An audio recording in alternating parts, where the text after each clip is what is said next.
প্রিয় শিক্ষার্থী, আমি তোমাদের ৮ নম্বর অঙ্কটা করাচ্ছি। তোমরা সবাই মনোযোগ দিয়ে শোনো এবং মনোযোগ দিয়ে দেখবে, তাহলে অঙ্কটা খুব দ্রুত পারবে। দেখো ৮ নম্বরে আছে, একটি বোতলে আমের জুসের পরিমাণ ৩৫০ মিলিলিটার। ২৪টি বোতলে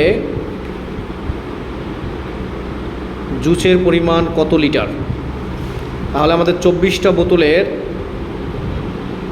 কত লিটার জুস আছে সেটা বের করতে হবে। একটা জিনিস তোমরা লক্ষ্য করেছো যে এইখানে প্রথম একটি বোতলে আছে ৩৫০ মিলিলিটার।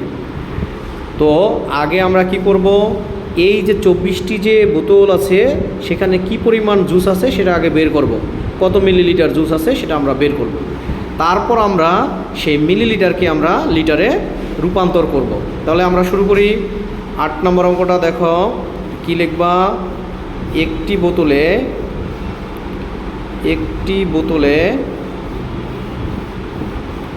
বোতলে আমের জুস আছে ৩৫০ মিলিলিটার। তাহলে আমাদের এখানে বোতল আছে কয়টা? ২৪টি বোতলে। দেখি আমাদের কত লিটার কত মিলিলিটার জুস আছে। ২৪টি বোতলে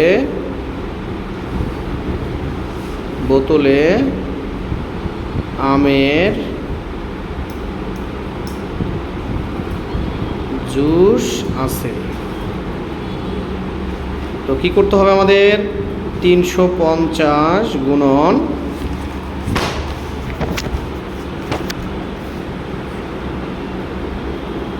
২৪, কি লিখবো আমরা?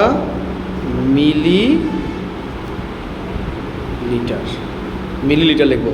তাহলে আমরা এখানে একটু রাফ করি। ৩৫০ গুণন হতে আসছে ২৪।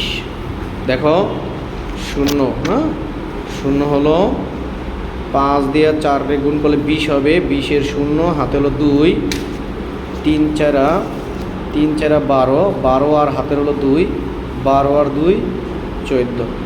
এক ঘর কাটা চালো, 2 0 0, 5 2 10-এর 0, হাতে 1, 3 2 6-এর 1, 7, 0 0 4 8। কত পেলাম আমরা? দেখো তো, ৮৪০০ মিলিলিটার পেলাম। তাহলে আমরা লিখব ৮৪০০ মিলিলিটার। দেখো, তাহলে আমরা ২৪টি বোতলে আমের জুস আছে ৮৪০০ মিলিলিটার। এখন আমাদের এটা দেখো, প্রশ্ন কি বলছে? প্রশ্নে কিন্তু বলছে কত লিটার। তোমাকে কিন্তু এখন লিটারে রূপান্তর করতে হবে। মিলিলিটার ছিল, দেখছো যে মিলিলিটার ছিল, তোমাকে কিন্তু এখন লিটারে প্রকাশ করতে হবে। তাহলে আমরা দেখি এখানে আমাদের ৮৪০০ এত মিলিলিটার। তো আমরা এটাকে ১০০০ দ্বারা ভাগ দিব। কেন আমরা ১০০০ দ্বারা ভাগ দিব? কারণ আমরা জানি, কি জানি, যে ১০০০ মিলিলিটার সমান 1 লিটার। সাইড নোটটা দিয়ে নিলাম। এখন আমরা দেখো সহজ উপায়, এর আগের ভিডিওতেও আমি তোমাদের বুঝিয়েছি। দেখো এখানে কটা শূন্য আছে? 1 2 3, তার মানে 3 ঘর পরে দশমিক হবে, 1 2 3, তার মানে 8.4 লিটার। তাহলে আমরা দেখলাম যে ২৪টি বোতলে আমের জুস আছে 8.4 লিটার। তাহলে আমরা উত্তরটা লিখে ফেলি, সুন্দর করে উত্তর লিখি।